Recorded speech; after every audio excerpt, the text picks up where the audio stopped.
Hello class 9th. As we discussed in last lecture about theory plate of tectonics, okay, look here.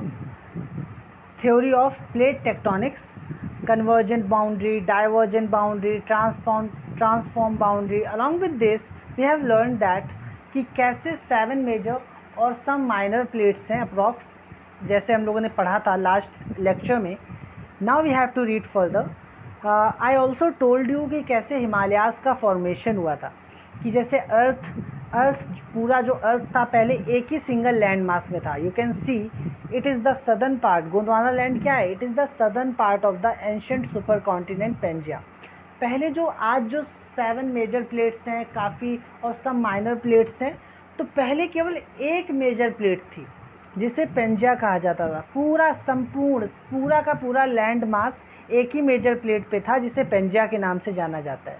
तो अर्थ के अंदर कई currents के कारण जो क्रस्ट के अंदर काफ़ी पीसेस में कन्वेक्शनल करंट की वजह से अर्थ में जो नीचे हलचल हुई, उसकी वजह से जो पेंजिया था कई 2 पार्ट्स में डिवाइड हो गया. अर्थ का नॉर्थ वाला हिस्सा था अंगारा लैंड और साउथ वाला हिस्सा गोंडवाना लैंड. ये 2 हिस्सों में डिवाइड हुआ.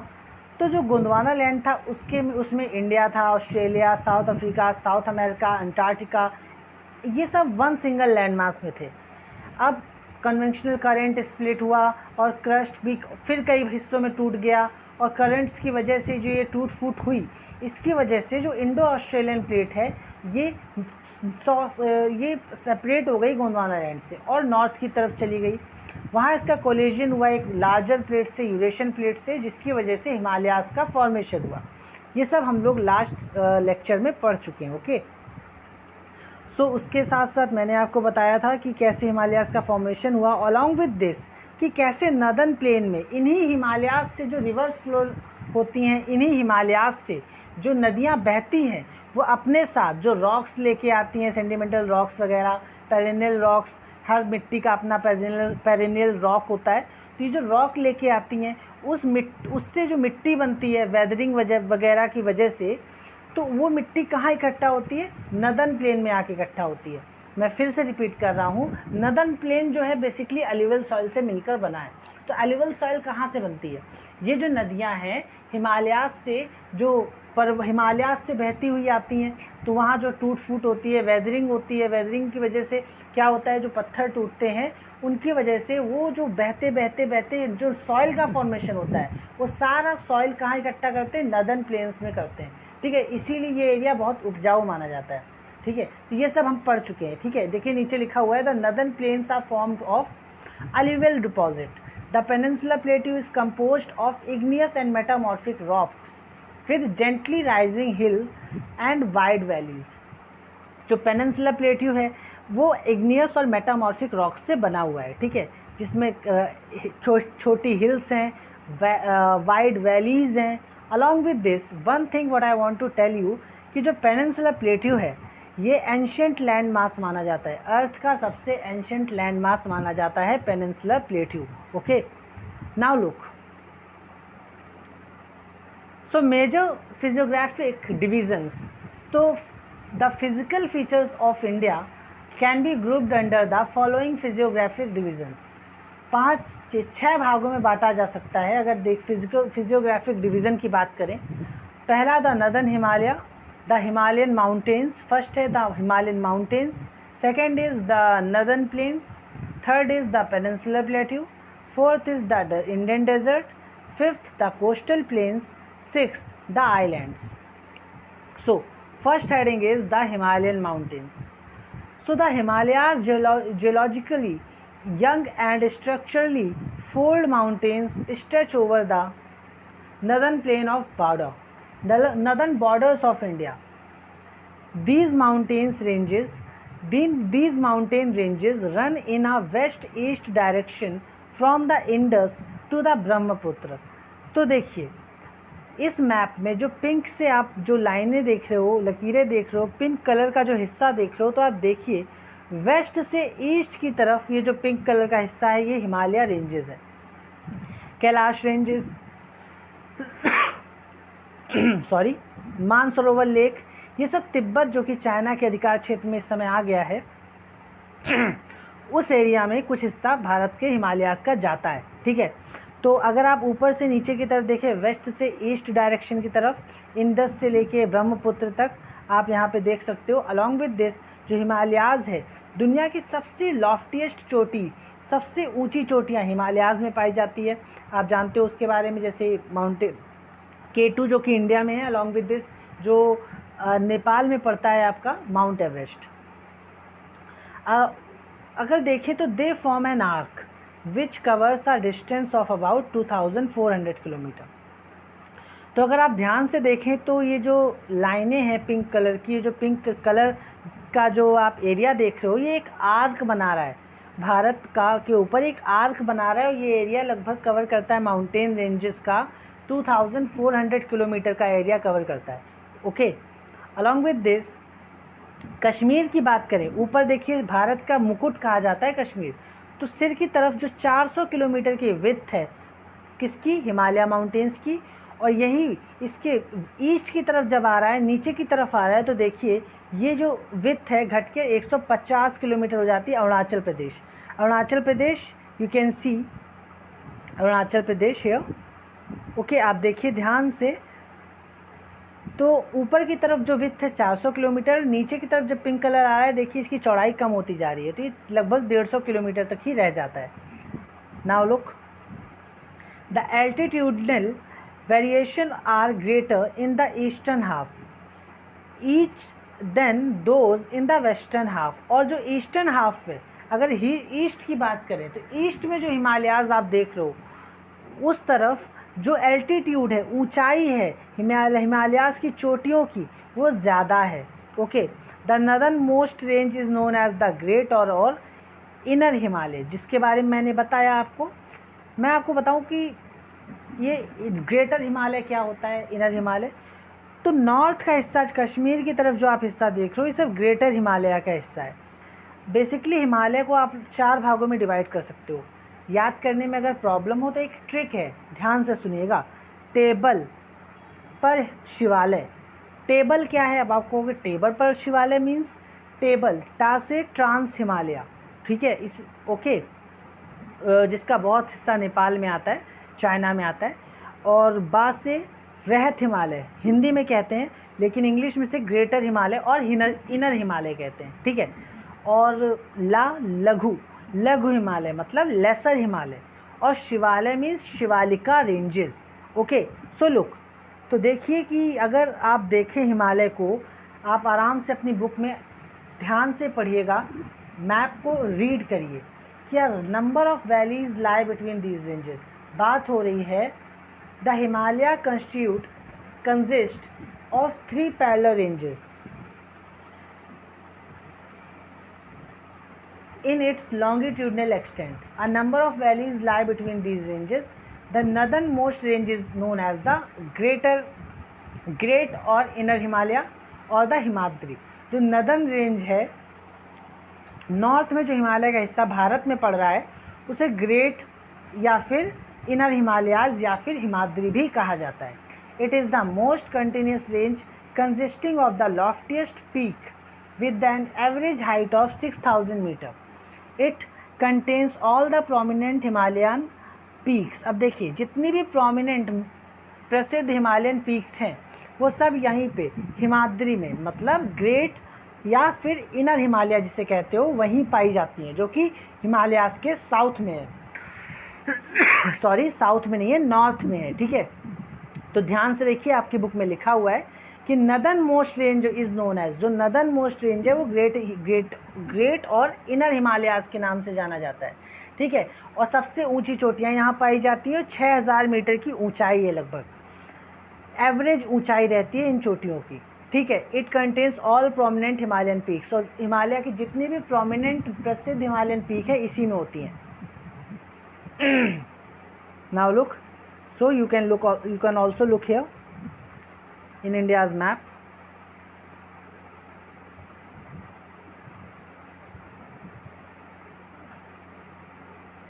सो जैसे ग्रेट हिमालयाज़ के बारे में हमने जाना, अप्रॉक्स 6000 मीटर की एवरेज ऊंचाई है। देखिए जो ग्रेट हिमालयाज़ की हम लोग बात कर रहे हैं, just a sec, approx 6000 metre की ऊंचाई की हम लोग बात कर रहे थे। 6000 मीटर की ऊंचाई है, कहाँ पर? ग्रेट हिमालयाज़ की एवरेज ऊंचाई है ये, एवरेज हाइट, ठीक है। सो आगे देखिए, सबसे हाईएस्ट पीक यहाँ कुछ दी गई हैं। जैसे मैंने आपको बताया माउंट एवरेस्ट तो नेपाल में है, 8848 मीटर की ऊंचाई है, और कंचनजंगा जो भारत की सबसे ऊंची चोटी मानी जाती है उसकी 8598 मीटर ऊंचाई है, 8598 metre. You can look in this sheet. The folds of great Himalayas are symmetrically in nature.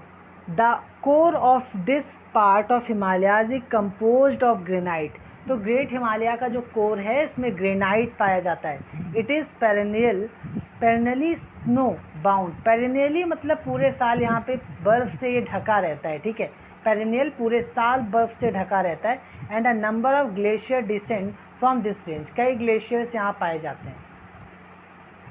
So look, the range lying to the south of the Himadri form the most rugged mountain system and is known as Himachal और laser Himalaya. Himachal आप जानते हो, हिमाचल प्रदेश के बारे में भी आप जानते हो। तो हिमाचल और या लेसर हिमालय किसे कहा जाता है? तो the range lying to the south of the Himadri, Himadri के साउथ में जो रेंज पड़ती है, ठीक है, उसे हिमाचल या फिर लेसर हिमालय कहा जाता है। जो साउथ की तरफ जो रेंज पड़ती है, नॉर्थ की तरफ बताया था ग्रेटर हिमालय, और साउथ की तरफ जो रेंज है वो लेसर हिमालय। अब इसकी जो एवरेज एल्टीट्यूड है, एवरेज हाइट जो वैरी करती है 3700 से लेके 4500 मीटर तक की ऊंचाई, जो इसकी एवरेज विड्थ है, एवरेज हाइट है सॉरी, और विड्थ लगभग 50 किलोमीटर की रहती है। तो while the Pir Panjal range form the longest and the most important range, बहुत इंपॉर्टेंट चीज़ में से एक चीज़ है ये कि पीर पंजाल रेंज इसकी सबसे ऊंची, लॉन्गेस्ट, सबसे बड़ी और रेंज है, और धौलाधर और Mahabharat ranges are also prominent ones. तो अगर मैं आपसे पूछूं कि जो हिमाचल है या लेसर हिमालय, इसकी प्रोमिनेंट रेंजेस के बारे में बताइए, तो आप बता सकते हो ना, पीर पंजाल इसकी सबसे लॉन्गेस्ट रेंज है और धौलाधर, महाभारत रेंजेस इसकी कुछ प्रोमिनेंट रेंजेस हैं, ठीक है। So this range consist of the famous valley of Kashmir. जो कश्मीर घाटी है ना, ये भी आपका इसी रेंज में आता है। So the Kangra Kullu valley is Himachal Pradesh. अब कांगड़ा कुल्लू वैली के बारे में आप जानते हो, हिमाचल प्रदेश में है, और हिमाचल कहाँ है? लेसर हिमालय को ही कह रहे हैं। This region is well known as for hill stations, और हिल स्टेशंस के रूप में कुल्लू मनाली वगैरह आप जानते हो, बहुत फेमस है। आप गए भी होगे शायद। मैंने आपको एक और पीक के बारे में बताया, फोर्थ, जो कि भारत में थर्ड में आएगा, कि ट्रांस हिमालय तो का बहुत बड़ा हिस्सा तो या तो चाइना और नेपाल में है। सो शिवालिकास की बात हो रही थी, Shivalik ranges. The outer most range of the Himalayas is called the Shivalik ranges. They extend over a width of 10 to 50 kilometre and have an altitude varying between 900 to 1100 metre. Shivalika ranges की जो एवरेज हाइट है 900 से 1100 मीटर है, और width है 10 से 50 kilometre की, ठीक है।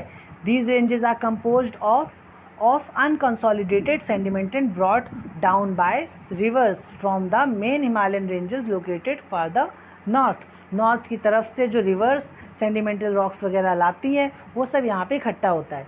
These valleys are covered with thick gravel and beside the longitudinal division, the Himalayas have been divided on the basis of region from west to east. These divisions have been demarcated by river valleys. तो waste से east की तरफ जो हिमालयाज बटा हुआ है, river valleys की वजह से बटा हुआ है, ठीक है। सो फॉर एग्जाम्पल देखिए ध्यान से,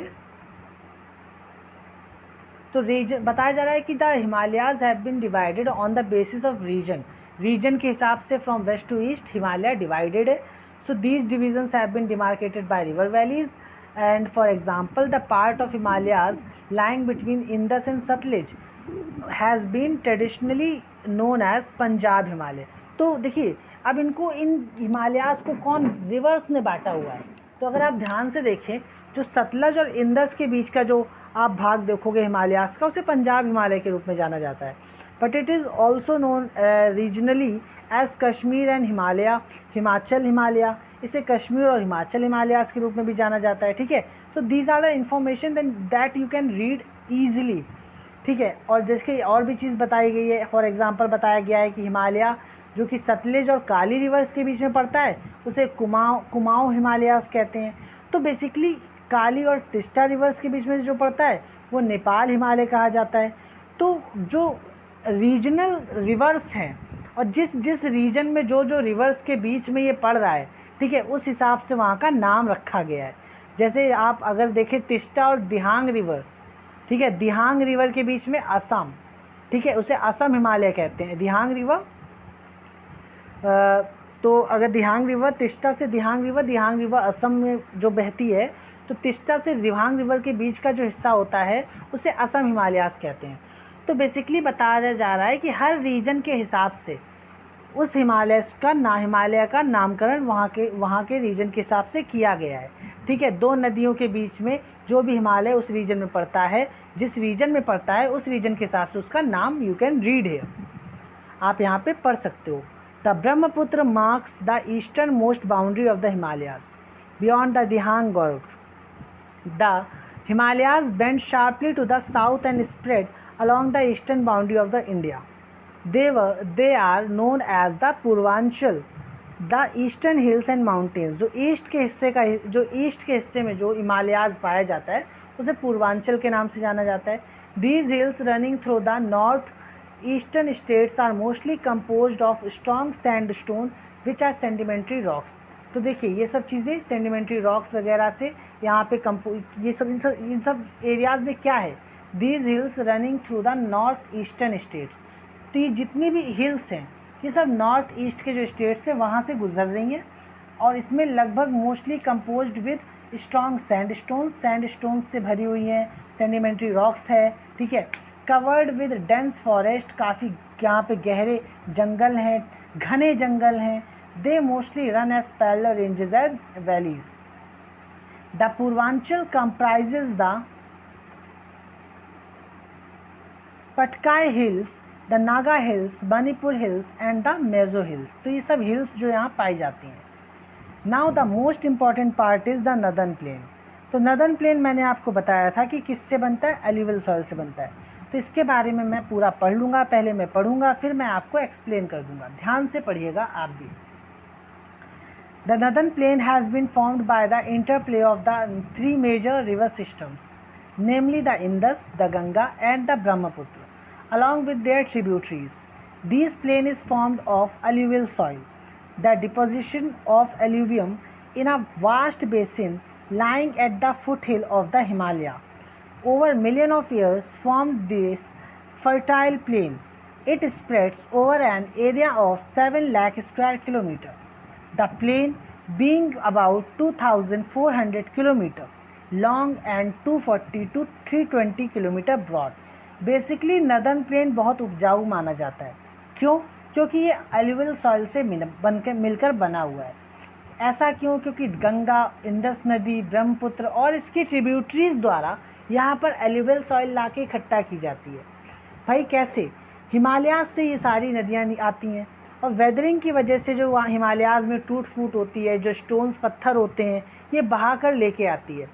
तो काफ़ी समय से क्योंकि वो पत्थर बहते हुए आते हैं, टूट फूट होती है, वेदरिंग होती है, तो उसकी वजह से जो मिट्टी का निर्माण होता है उसे एल्यूवियल सॉइल कहते हैं, और ये सब नदर्न प्लेन में आके इकट्ठा होती है। तो ये जो एल्यूवियम है, ये जो नदर्न प्लेन है, इस एल्यूवियल सॉइल की वजह से बड़ा उपजाऊ होता है।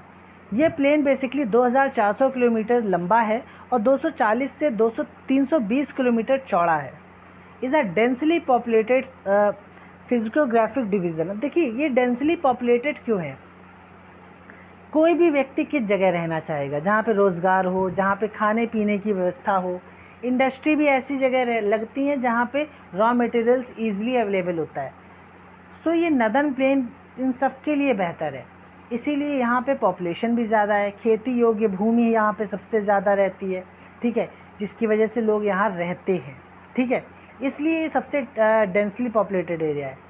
With a rich soil cover combined with adequate water supply and favorable climate। Climate काफ़ी फेवरेबल है, वाटर सप्लाई अच्छी है, एग्रीकल्चर के लिए बहुत ज़्यादा प्रोडक्टिव पार्ट है इंडिया का, ठीक है।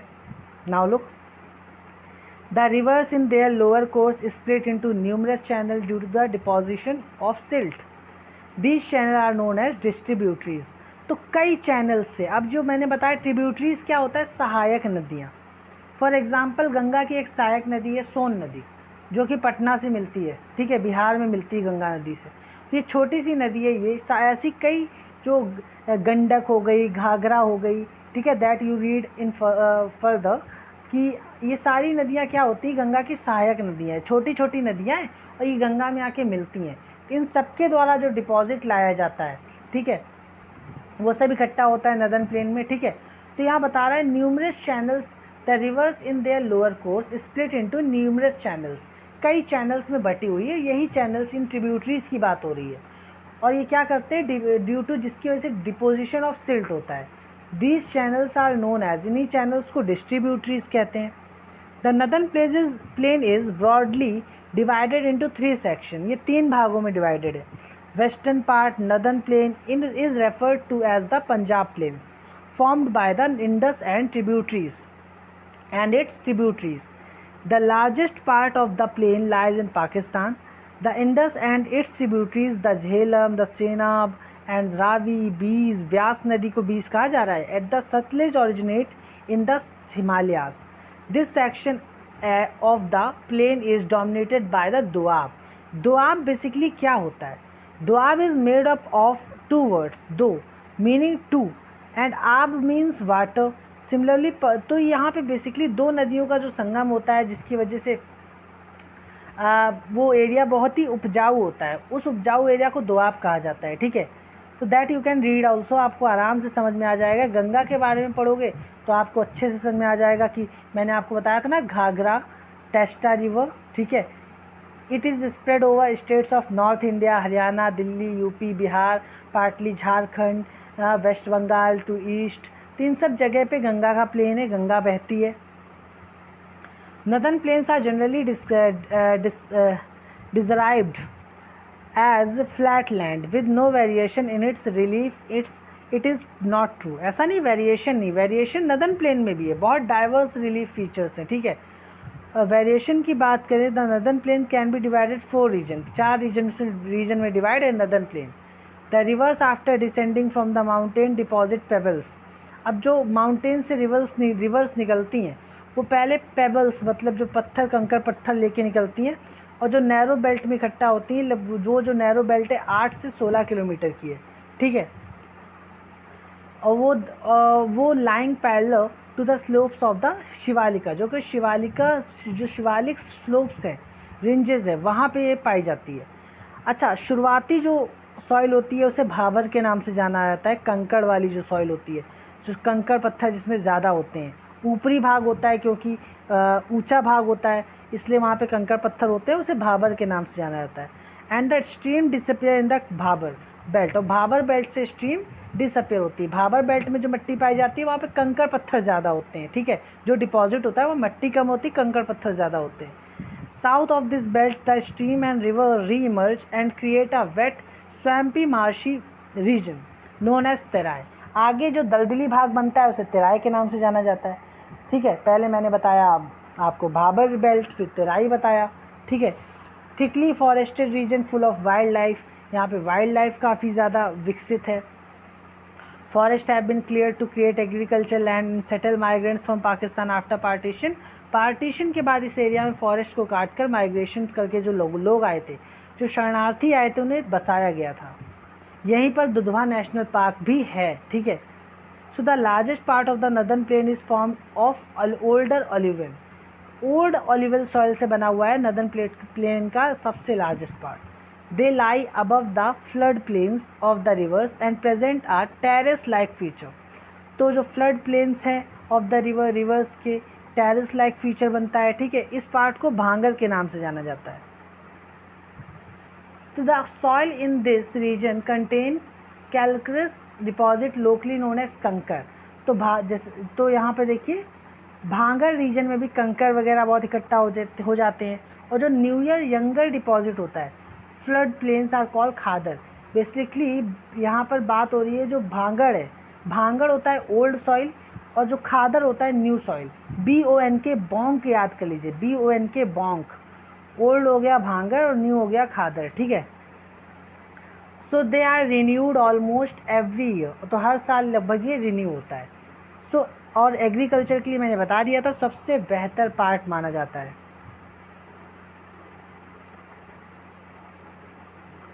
सो देखिए ध्यान से, अभी हम लोग बहुत इंपॉर्टेंट पार्ट पढ़ने जा रहे हैं, the peninsula plateau. What is peninsula plateau? The peninsula plateau is the table land composed of the old crystalline, igneous and metamorphic rock. Peninsula plateau जैसा कि बताया ओल्ड क्रिस्टलाइन, इग्नियस और मेटामॉर्फिक रॉक से मिलकर बना होता है। मिडिल हिस्सा होता है महाराष्ट्र वगैरह का जो हिस्सा आप जानते हो। इट वॉज फॉर्म झारखंड वगैरह का। It was form due to the breaking and drifting of the Gondwana land. Gondwana land के ब्रेक होने की वजह से ये बना था और ये ओल्डेस्ट लैंड मास है, ठीक है। The plateau has broad and shallow valleys and rounded hills. This plateau consist of 2 broad division, namely the central highland and Deccan plateau. आप इसे 2 भागों में बांट सकते हो, सेंट्रल हाईलैंड और Deccan plateau. The part of the peninsula plateau lying to the north of the Narmada river, जो peninsula plateau का एक हिस्सा है वो नर्मदा रिवर के नॉर्थ में है, ठीक है। A major area of the Malwa plateau is known as the central highland. और यहाँ पर जो मालवा प्लेट्यू है, ठीक है, जो कवर कर रहा है Narmada river, covering a major area of the Malwa plateau, Narmada river. तो देखिए peninsula plateau lying to the north of the Narmada river, covering जो पेनिनसुला प्लेट्यू है नर्मदा रिवर के नॉर्थ में देखेंगे तो आपको पता चलेगा जो मेजर एरिया है मालवा प्लेट्यू का ये कवर करता है। इसको सेंट्रल हाईलैंड कहते हैं, ठीक है। जो नॉर्थ का हिस्सा है पेनिनसुला नर्मदा रिवर के जो नॉर्थ का हिस्सा है वहाँ पे सेंट्रल हाईलैंड है। और the Vindhyachal range is bounded by the central highland. जो विंध्याचल रेंज है वो पूरी तरह से घिरा हुआ है, जो उसने पूरी तरह से घेरा हुआ है सेंट्रल हाईलैंड को। On the south and the Aravalli on the north west, और इसके नॉर्थ में, सेंट्रल हाईलैंड के नॉर्थ में अरावली रेंजेस है। The further westward extension gradually merges with the sandy and rocky desert of Rajasthan. The flow of the river draining this region, namely the Chambal, the Sindh, the Betwa, Ken, is from southwest to northeast, thus indicating the slope. तो जिस तरह से बह रही है ये, तो बता रहे हैं साउथ वेस्ट से नॉर्थ वेस्ट की तरफ जो स्लोप है उस तरफ बहती है। The central highland are wider in the west, west में चौड़ा है सेंट्रल हाईलैंड, और ईस्ट की तरफ जाते जाते सकरा हो जाता है। Eastward extension of the plateau, जो ईस्ट की तरफ इस प्लेट्यू पेनिनसुला प्लेट्यू का जो एक्सटेंशन है उसी को बुंदेलखंड और बघेलखंड कहते हैं। और जो छोटा नागपुर का प्लेट्यू है marks the further eastward extension drained by the Damodar नदी। और जो ईस्ट की तरफ जो एक्सटेंशन है वो वहाँ पर उस इलाके में दामोदर नदी बहती है। देखिए आगे, अब डेक्कन प्लेट्यू, ये तो हम लोगों ने सेंट्रल हाईलैंड के बारे में पढ़ लिया, अच्छे से याद करिएगा, ये सब बहुत इंपॉर्टेंट बेटा, ठीक है। सो देखिए ये वाला आपका जो हिस्सा देख रहे हो पेनिनसुलर का पहला पैरा जो अभी हमने पढ़ा, ये सब सेंट्रल हाईलैंड का हिस्सा था। अभी हम लोग इस पैरा में डेक्कन प्लेट्यू पढ़ रहे हैं। So the Deccan plateau is a triangular land mass that lies to the south of the river Narmada. जो डेक्कन प्लेट्यू है एक ट्रायंगुलर लैंड मास है जो south of the river Narmada river के साउथ में है। The Satpura range flanks its broad base in the north, while the Mahadev, the Kamur Hills and the Maekal ranges from the eastern extension। तो Satpura ranges के बारे में बता रहा है जो कि ब्रॉड बेस है नॉर्थ, वाइल द, और जो महादेव है और कैमूर हिल्स हैं, मैकल रेंजेस है, ये ईस्टर्न एक्सटेंशन है। जब ईस्ट की तरफ डेक्कन प्लेट्यू आप देखोगे तो आपको ये सब चीज़ें मिलेंगी। तो locate these hills ranges in the physical map of India. आप फिजिकल मैप ऑफ इंडिया अगर आप देखोगे, भारत का मैप देखोगे तो आपको ये सब चीज़ें आराम से नज़र आएंगी। ऊपर देखिए, here you can see Deccan plateau, okay. आपको यहाँ आराम से डेक्कन प्लेट्यू दिख रहा होगा, सतपुरा रेंजेस दिख रही होगी, नर्मदा विंध्याचल रेंजेस दिख रहा होगा, मालवा प्लेट्यू दिख रहा होगा, ठीक है। तो यहाँ पर आपको सब दिख रहा है, छोटा नागपुर का पठार दिख रहा है, छोटा नागपुर प्लेट्यू दिख रहा है। तो ये सब चीज़ें आप मैप में पढ़कर आराम से लोकेट कर सकते हो।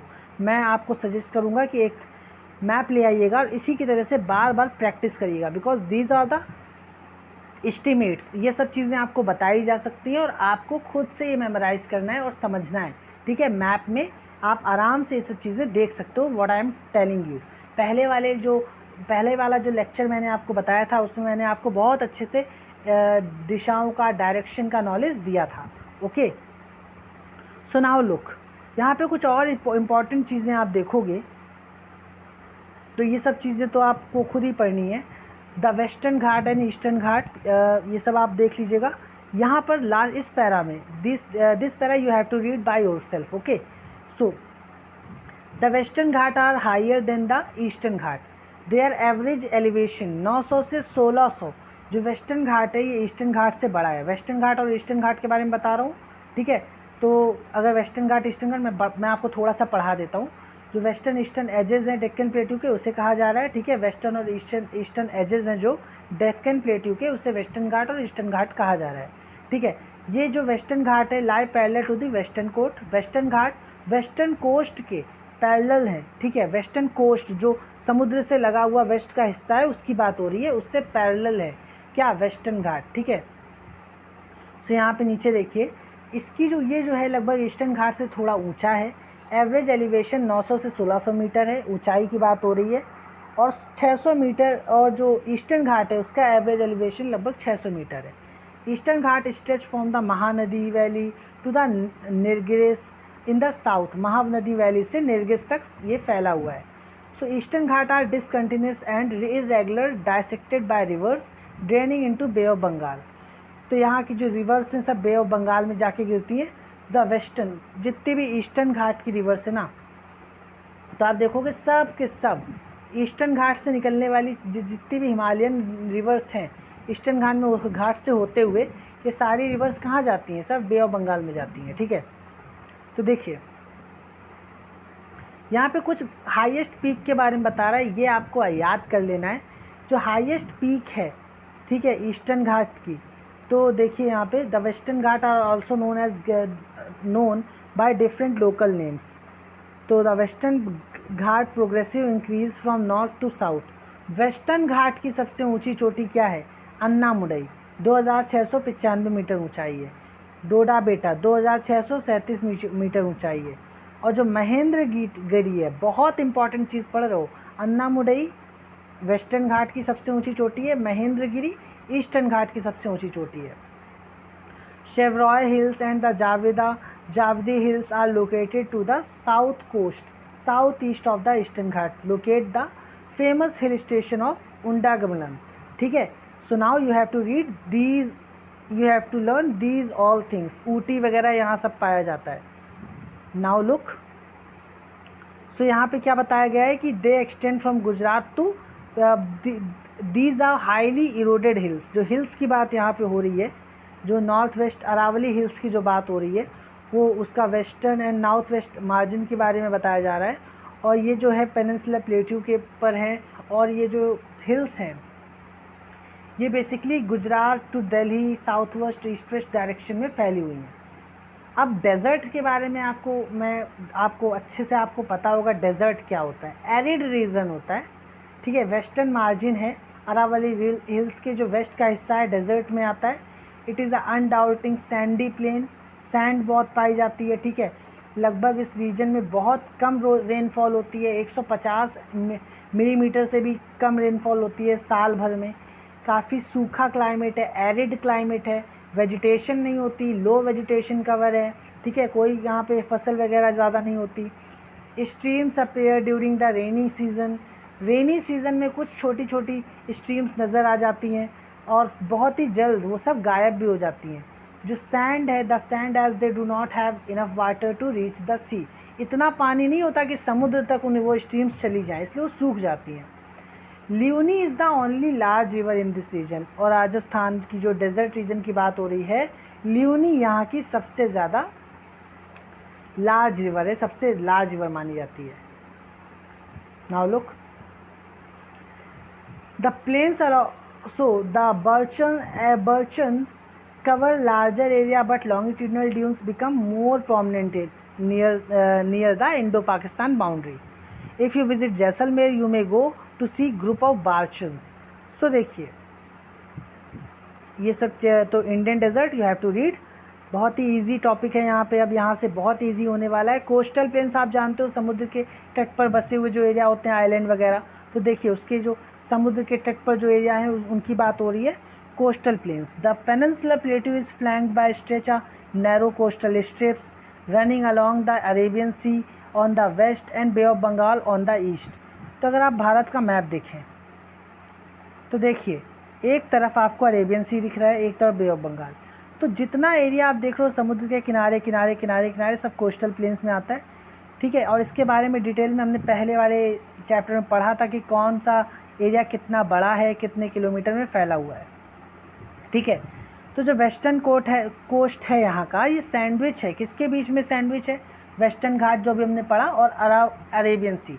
अरेबियन सी और वेस्टर्न घाट के बीच में क्या पड़ता है? वेस्टर्न कोस्ट पड़ता है. ये नैरो प्लेन है. It consist of 3 section. अब ये 3 भागों में बटा हुआ है. The northern part of coast is called Konkan. जो नॉर्थ का हिस्सा है वो कोकन है. मुंबई गोवा जिसमें आता है. द सेंट्रल स्ट्रेच बीच वाला हिस्सा कन्नड़ प्लेन है. और जो साउथ वाला हिस्सा मालाबार कोस्ट है. तो बेसिकली बता रहा है कि जो वेस्टर्न घाट है, जो आपका वेस्टर्न कोस्ट है, ठीक है, ये वेस्टर्न घाट और अरेबियन सी के बीच में सैंडविच है. और वो 3 भागों में बटा हुआ है, कोकन, कन्नड़ और मालाबार कोस्ट. नाउ लुक, अभी हम लोग आइलैंड्स के बारे में जानेंगे. उसके पहले थोड़ा सा और है यहाँ पे. The plains along the bay of Bengal are wide and level. और जो बे ऑफ बंगाल के साथ लगे हुए जो प्लेन्स हैं वो काफ़ी वाइड हैं. Northern part it is referred as northern Circars and while the southern part is known as Coromandel coast. Large rivers such as Mahanadi and the Godavari, the Krishna, Kaveri have formed extensive delta on the coast. Lake Chilka is an important feature along the eastern coast. अब देखिए the Chilka lake is the the Chilka lake is the largest salt water lake in India. India की सबसे बड़ी salt water lake मानी जाती है Chilka lake. Island की बात हो रही है. You have already seen that India has a vast main land. Beside this the country has also 2 groups of island. Can you identify this island groups? Island की बात हो रही है तो locate the Lakshadweep island group lying close to Malabar coast of Kerala. Malabar coast of Kerala के close में है क्या? Lakshadweep island group. This group of island is composed of small coral island. Earlier they were known as Lakevide, Manicony, Amine Dive. Okay. In 1963 these were named as Lakshadweep. तो कई सारे द्वीप को मिला के लक्षद्वीप बनाया गया, कई सारे आइलैंड को मिला के. इट कवर्स स्मॉल एरिया, लगभग 32 स्क्वायर किलोमीटर का एरिया है. और Kavaratti island is the administrative headquarter of Lakshadweep. Lakshadweep का जो एडमिनिस्ट्रेटिव हेडक्वार्टर है वो कावाराती है. Okay. So these are the very easy things which you can read. हाँ, यहाँ के बारे में अगर आपको बताऊँ, अगर आप आगे पढ़ोगे तो आप अंडमान निकोबार पढ़ोगे जो कि they are bigger in size, काफ़ी बड़े हैं, काफ़ी ज़्यादा एरिया में फैला हुआ है. यहाँ पे डाइवर्स वेजिटेशन बहुत है. ठीक है. अंडमान इन the north and Nicobar south में है. ठीक है. It is believe that these islands are an elevated portion of submarine mountains. These island groups are of great strategic importance for the country. These is great diversity of flora and fauna. Flora और fauna में बहुत diversity यहाँ पे पाई जाती है country के लिए, इसलिए बहुत स्ट्रेटेजिकली इम्पॉर्टेंट है. So with this we come to end of this lecture. I hope you liked it. आपको कोई भी प्रॉब्लम हो then you can ask me the doubt section. आप मुझसे डाउट सेक्शन में पूछ लो, ज़रा सी भी कोई दिक्कत हो. ठीक है. मैं आपको पूरा आंसर उसको डिटेल में दे दूँगा. ठीक है. Thank you. I hope you liked it. If you have any problem, I am saying again, you can ask me at the doubt section. Thank you.